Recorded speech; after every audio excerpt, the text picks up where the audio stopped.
Bilakah diri ini kan kembali kepada fitrah sebenar.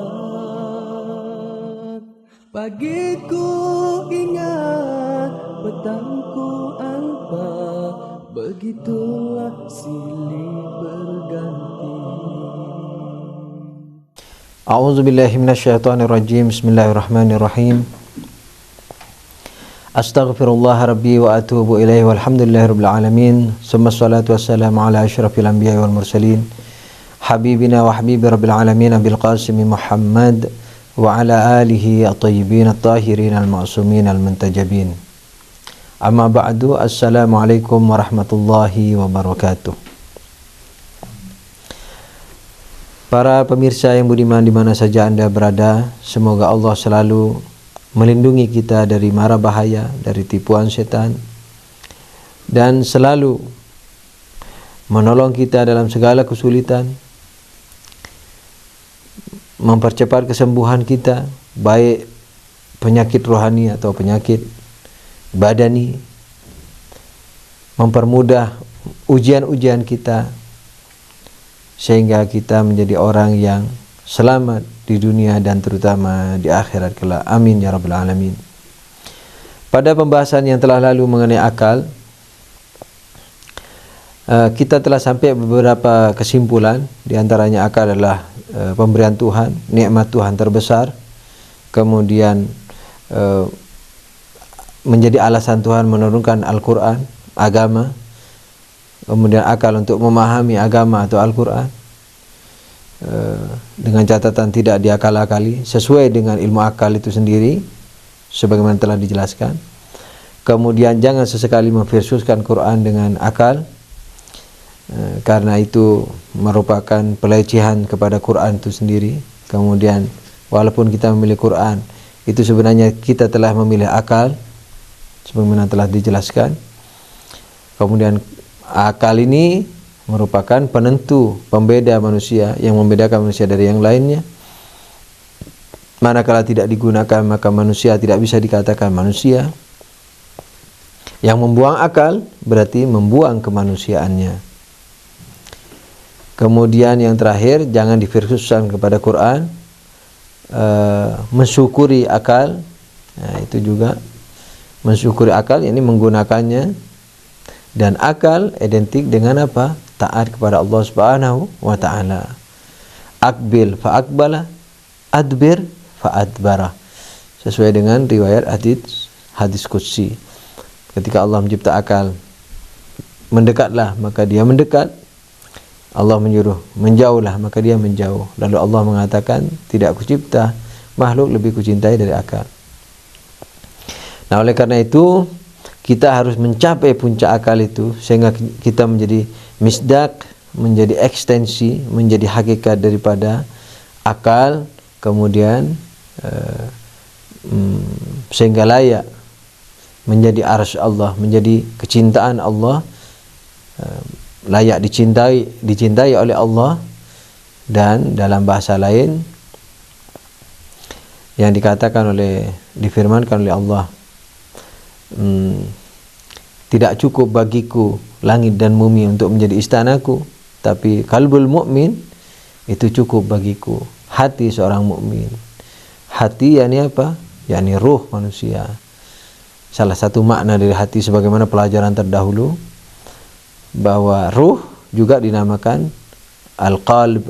Qalb yakni yang selalu jungkir balik, yang selalu berubah. Nah, karena perubahan itu terjadi pada roh kita. Nah, oleh karena itu roh kita juga dikatakan sebagai al-qalb. Nah, jadi qalb, roh kita ini yang selalu berubah-ubah ini, perubahannya kalau positif terus, yakni dalam arti meningkat. Perubahan itu tidak mesti dari positif ke negatif, lalu negatif ke positif, positif ke negatif. Tidak selalu begitu. Bisa saja dari negatif ke negatif, bisa saja dari positif ke positif. Negatif dari dosa kecil ke dosa besar, ke negatif yang lain. Positif dari positif yang katakanlah wajib, kemudian meningkat menjadi wajib dan sunnah misalnya, kepada wajib yang atau kepada kebaikan yang lain.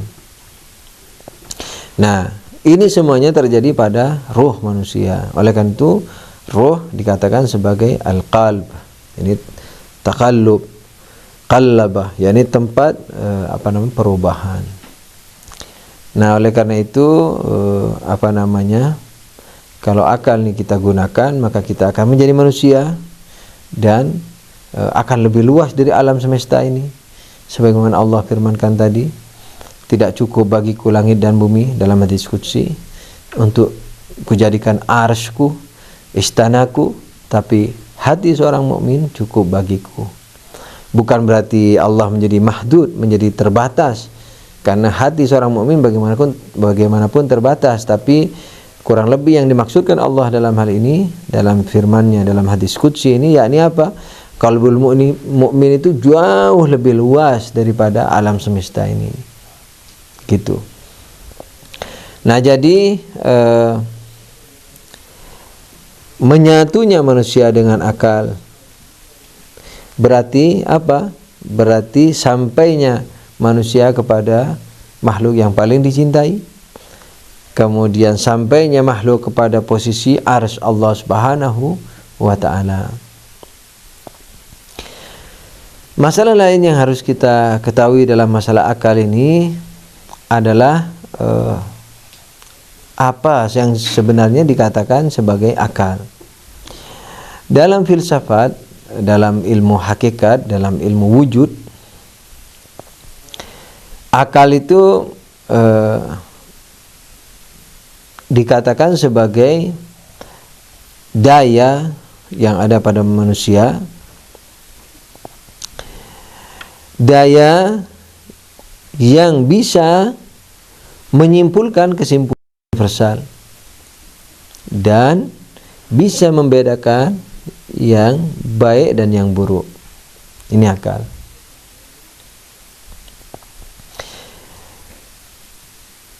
Apa maksudnya? Pada pertemuan-pertemuan pertama-tama dulu atau bagian-bagian awal perjumpaan kita, saya telah menerangkan sekelumit tentang akal ini. Apa yang dimaksudkan menyimpulkan universal? Yakni ketika dia melihat atau mendengar atau mengalami apa saja yang terulang, maka dia lama-kelamaan menyimpulkan. Jadi kalau dalam istilah mantik atau logika disebut istiqra', penyimpulan dari individu. Jadi individu yang banyak lalu disimpulkan. Misalnya melihat api A, menyentuh api A, api B, api C, disentuhi. Sekarang menyentuh api, besok menyentuh api, lusa menyentuh api, tahun depan menyentuh api, dan seluruhnya panas. Nah, ketika dia mengalami seperti itu, akal dapat menyimpulkan, oh, kalau begitu semua api itu panas. Jadi ketika sudah menyimpulkan kesimpulan universal, semua api, semua manusia, semua gula, semua garam, semua makhluk, misalnya semua air, apa saja yang sudah dikasih batasan proposisi dalam logika, semua atau sebagian itu disebut batasan proposisi. Misalnya seperti contoh ini, semua api panas. Ketika sudah disimpulkan sebagai kesimpulan universal dari eksperimen tadi, nah kesimpulan universal itulah yang dimaksud dengan pekerjaan daripada akal kita.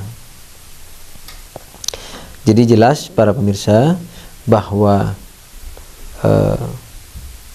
universal adalah yang diambil dari individu-individu. Walaupun ini sebenarnya ada pembahasan yang lebih layak dibahas di logika. Sebenarnya individu itu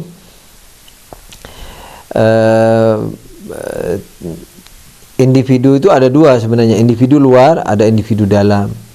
Ya, ini misalnya api A yang ada di luar, api B yang ada di, katakan di lilin A, kemudian api B yang ada di lilin B dan seterusnya, ini individu yang ada di luar. Kemudian di dalam akal kita punya gambaran lilin A, lilin B, api A, api B dan seterusnya. Nah, ini yang disebut pahaman.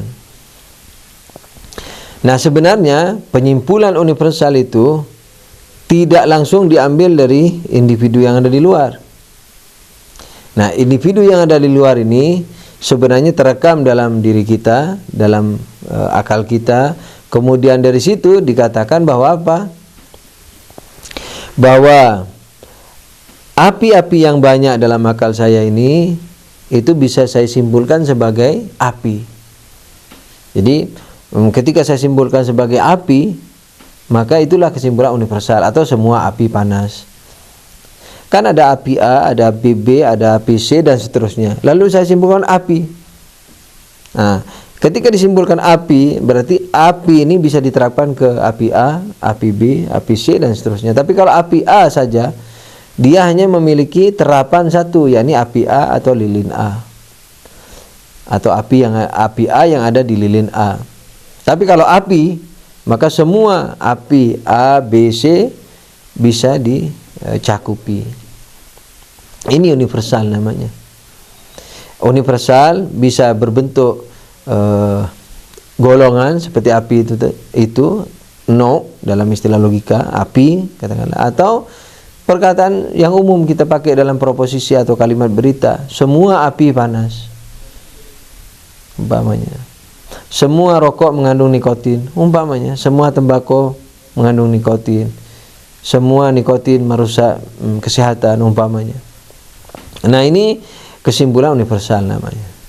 Nah, kesimpulan universal ini tidak bisa dilakukan oleh binatang selain manusia. Nah, oleh karena itu binatang tidak bisa menyimpulkan bahwa oh, api itu panas semua. Enggak. Dia setiap ketemu api lari, setiap ketemu api lari, begitu. Jadi harus ketemu dulu, merasakan dulu, baru panasnya dirasakan, walaupun halus bisa dirasakan. Oleh karena itu binatang yang ada di gunung misalnya, kebakaran hutan yang ada katakanlah masih 1 kilometer dari binatang tertentu jaraknya, jauhnya, tapi sudah dirasa misalnya karena udara sudah panas umpamanya, baru dia lari dan seterusnya. Nah, kesimpulan universal ini hanya dimiliki oleh manusia, dan ini yang disebut kekuatan rasional, kekuatan akal. Nah, kesimpulan universal inilah yang bisa kemana-mana. Ya, seandainya manusia tidak bisa menyimpulkan kesimpulan universal, maka dia tidak bisa kemana-mana, melanglang buana dalam pengetahuan, nggak bisa. Karena selalu yang dihadapinya individu. Oh, ini panas. Oh, ini panas. Oh, ini manis. Oh, ini manis. Tidak bisa mengatakan, oh, semua api panas, semua gula manis. Kenapa ya semua gula manis, semua api panas? Tidak bisa. Ke pertanyaan kedua dia nggak bisa. Baru di pertanyaan pertama saja. Jadi ketemu saja sama api A, oh panas. Oh, api B, oh panas. Api C, tidak tahu kalau belum dirasa. Setelah dirasa, oh panas. Jadi dia tidak bisa menerapkan universal kepada individunya. Dengan kata lain apa, saudara? Dengan kata lain, wahai para pemirsa, dia tidak bisa berargumentasi. Nah, oleh karena itu, argumentasi itu hakikatnya apa? Menerapkan kesimpulan universal kepada individunya. Dengan bahasa yang lebih jelas, menerapkan premis mayor kepada premis minor. Misalnya, ini garam, ini premis minor. Lalu premis mayornya apa? Semua garam asin, maka ini asin. Sekali lagi, ini adalah garam. Ketika disebut ini atau fulan, itu individu. Itu namanya, premisnya dikatakan minor. Karena apa? Karena subjeknya itu individu. Misalnya ini, misalnya Joko anak tetangga sebelah, bukan semua Joko, sebab Joko banyak, mesti universal. Joko bin Hasan misalnya, RT 5 kota, RT 5 kecamatan Fulan, kota Fulan. Joko manusia, semua manusia, premis mayor, semua manusia berakal, maka Joko berakal. Itu argumentasi. Jadi argumentasi apa? Penerapan universal kepada individu. Nah, ketika makhluk tidak bisa menyimpulkan kesimpulan universal, maka dia tidak bisa berargumentasi. Karena argumentasi penerapan universal kepada individualnya, kepada partikularnya, kepada individunya, kepada yang juz'i. Nah, oleh karena itu yang tidak memiliki akal, tidak memiliki kesimpulan universal, yang tidak memiliki kesimpulan universal, maka dia tidak bisa argumentasi. Ketika tidak bisa argumentasi, maka dia tidak bisa mengadakan pembenahan, pembelaan, pembenaran, pensalahan, tidak bisa. Salah benar tidak mengerti. Dia tidak dapat mengerti mana salah dan mana benar. Karena ketika ditanya kenapa, dia tidak bisa menyusun premis mayor minornya itu. Kenapa gula manis? Tidak bisa. Kenapa api panas? Nggak bisa. Berpikir ke sana juga nggak bisa. Nah, oleh karena itu, yang bisa melakukan itu hanya yang memiliki modal apa? Penyimpulan kesimpulan universal, lalu menerapkan ke individu-individunya. Tentu dengan penelitian. Misalnya jawaban kepada kenapa gula manis, diteliti. Tapi dia sudah punya pertanyaan itu karena apa? Karena semua gula manis, karena semua api panas. Lalu dia mikir, kenapa ini manis, kenapa itu panas? Pasti ada sebabnya. Jadi beranjak dari kesimpulan universal kemana? Dia berpindah kepada pertanyaan, mengapa? Lalu dia menyusun premis mayor minor dengan penelitian istiqra tadi. Misalnya laboratoris, terserah. Lapangan, penelitian buku, terserah. Nanti penyimpulan. Nah, dari penyimpulan penerapan. Penerapan kepada apa yang disebut minor tadi. Nah, dengan demikian dapat disimpulkan bahwa akal ini dapat digunakan untuk menyimpulkan kesimpulan universal dan dari situ kembali menerapkannya kepada individu dengan katakanlah penyusunan premis mayor minor, dan ini yang disebut argumentasi. Jadi katakanlah bahwa akal itu bisa untuk argumentasi. Nah, dengan cerita yang dengan hikayah yang telah disebutkan tadi, yakni menyimpulkan universal, kemudian bertanya, kemudian berdalil, dan seterusnya. Dengan demikian dapat disimpulkan akal, karena dia menyimpulkan kesimpulan universal, maka dia bisa menyusun argumentasi. Maka dia bisa mengerti mana yang salah, mana yang benar, dalam batasan dia tentunya. Tapi minimal dia punya potensi untuk mengenali mana yang benar dan mana yang salah. Nah, inilah yang menjadi rahasia kenapa akal itu yang dituruni Quran, bukan perasaan manusia yang dituruni Quran. Makanya di dalam Quran mungkin tidak dapat ditemui afala tahissun misalnya. Apakah kalian tidak berperasaan? Kayaknya nggak ada di Quran itu. Yang ada afala ta'qilun, tidakkah kamu menggunakan akalmu? Misalnya. Jadi akal ini merupakan kekuatan yang sangat dahsyat. Jadi jangan sesekali diversuskan dengan Al-Quran. Menakut-nakuti kayak menakuti anak kecil terhadap hantu misalnya. Sekali lagi, ketika diversuskan dengan Quran, ketika orang memilih Al-Quran pun dia telah memilih akal sebelumnya, karena dia berpikir, oh saya milih Quran deh. Kenapa?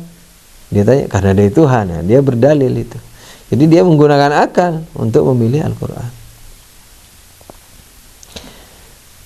Nah, oleh karena itu akal ini apa? Dapat mengetahui salah dan benar. Nah, ini tujuan sebenarnya inti dari perincian tadi. Sebenarnya saya ingin menuju kepada kesimpulan ini. Yakni apa? Kesimpulan bahwasanya akal inilah yang dapat mengerti kebaikan dan dapat mengerti keburukan. Yakni dapat membedakan mana yang salah dan mana yang benar. Mana yang hak dan mana yang batil. Nah, kalau dia bisa digunakan untuk memahami yang hak dan yang batil, memahami yang salah dan yang benar, sudah tentu punya konsekuensi. Yakni apa? Mengikuti yang benar, lalu meninggalkan yang salah. Jadi jangan mengikuti perasaan, harus mengikuti yang benar. Nah, ketika orang tulus mengikuti akalnya ini, lalu masih salah juga ternyata, insya Allah akan dimaaf oleh Allah. Kenapa? Karena Allah tidak membebani manusia kecuali dengan sesuai kemampuannya. La yukallifullahu nafsan illa wus'aha. Allah tidak memerintah kecuali sesuai kemampuannya. Nah, kemampuan dia setelah mengolah ilmunya dengan data yang ada, menggunakan daya akal ini, menyimpulkan bahwa ini yang benar, itu yang salah. Agama ini yang benar, itu yang salah. Mazhab ini yang benar, itu yang salah. Lalu dia ikuti, lalu ternyata masih salah dan mati sebelum tahu kesalahannya, insya Allah Allah memaafkan.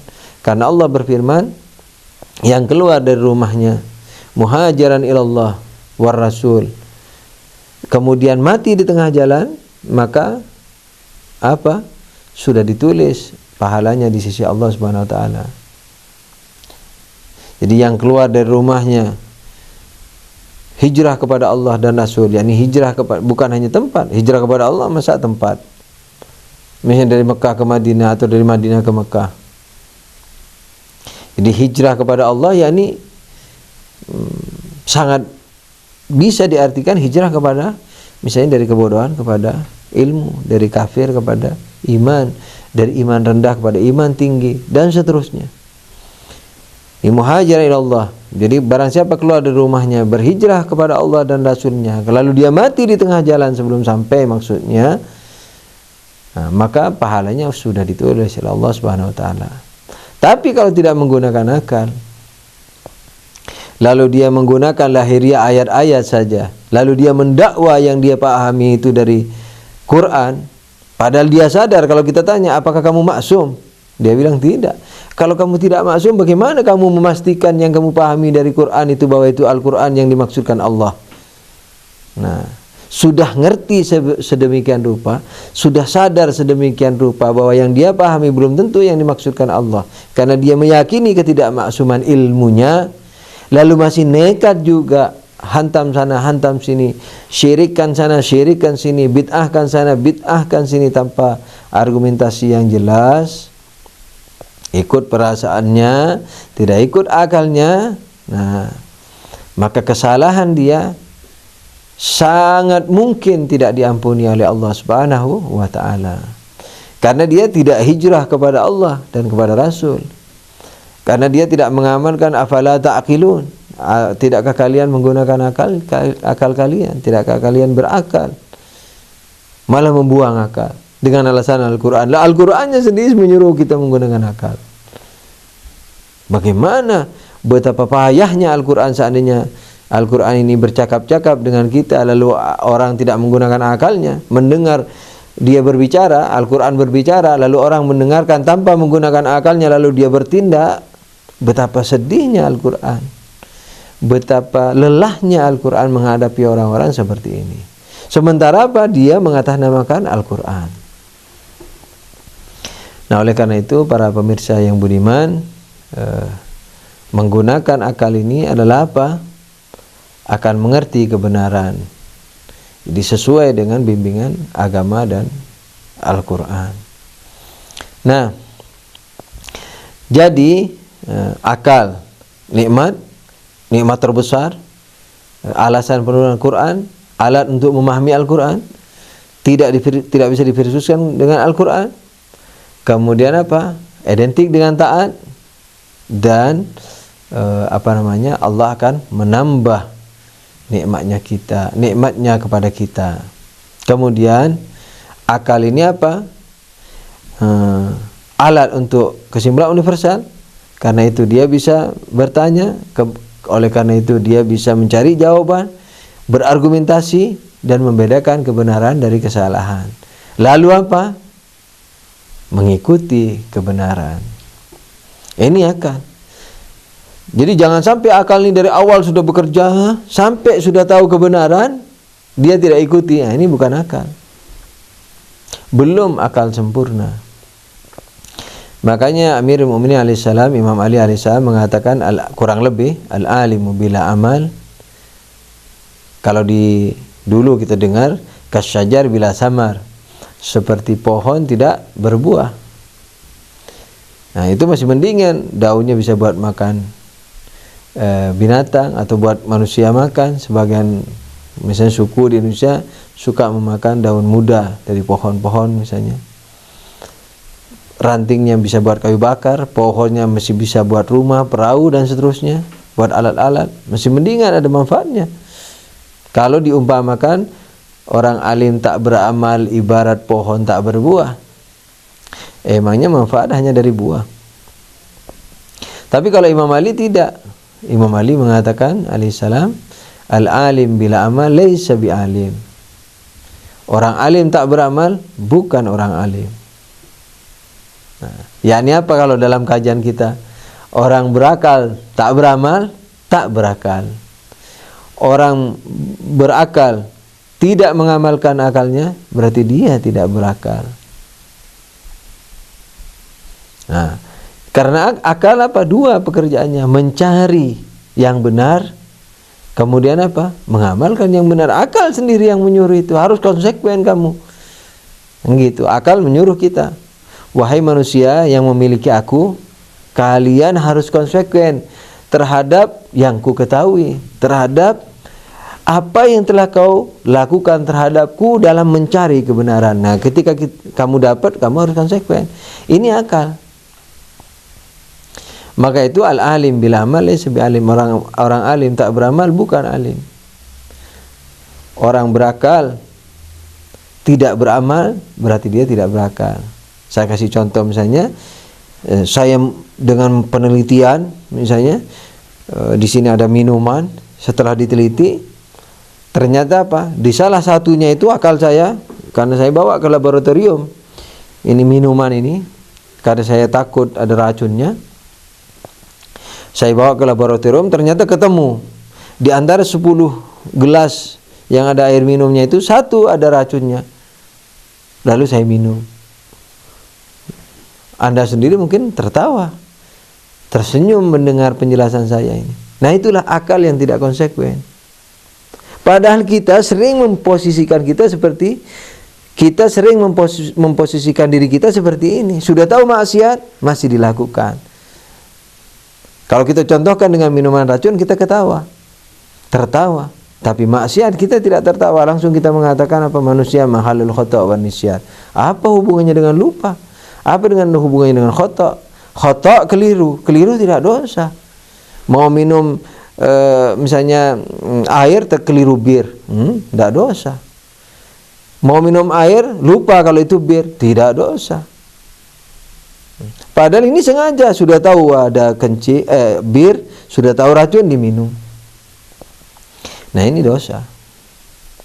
Tidak bisa kita berkelir al-insan mahalul khata' wa nisyan. Tidak ada hubungannya. Nah, oleh karena itu, kalau kita dengan contoh racun tadi sudah diselidiki, dibawa ke laboratorium, kadang-kadang ngajinya di laboratorium, istilahnya kalau ngaji kitab, menelitinya sebulan di sana, ketahuan yang satu ini ada racun, lalu diminum. Nah, ini kan tidak sehat namanya. Jadi akal, yakni mengetahui dan konsekuen terhadap pengetahuannya. Akbil fa'akbalah, adbir fa'adbarah. Manakala Allah mencipta akal, Allah pertama kali mengatakan kepada akal, adbir, akbil, datanglah maka dia datang, adbir membelakang, menjauhlah maka dia menjauh. Makanya Allah katakan tidak kucintai makhluk melebihi akal ini. Jadi akal yang tidak diamalkan bukan akal. Semoga Allah selalu memberikan bimbingan kepada kita, memperbesar nikmat kita ini, yakni akal yang berupa akal ini, sehingga kita selalu menambah ilmu dan selalu menambah amal sesuai dengan perkembangan ilmu itu, sehingga kita menjadi orang yang pada saatnya nanti sebelum mati menyatu dengan akal, tidak ada campuran maksiat sama sekali, tidak ada campuran kesalahan misalnya, sehingga kita menjadi yang paling dicintai oleh Allah Subhanahu wa taala dalam makhluknya ini. Amin ya rabbal alamin. Allahumma shalli ala Muhammadin wa alihi tahirin. Wabillahi taufiq wal hidayah. Wassalamualaikum warahmatullahi wabarakatuh. Oh Tuhanku, Kau pimpinlah diri ini yang mendamba cintamu. Aku lemah, aku jahil, tanpa pimpinan dari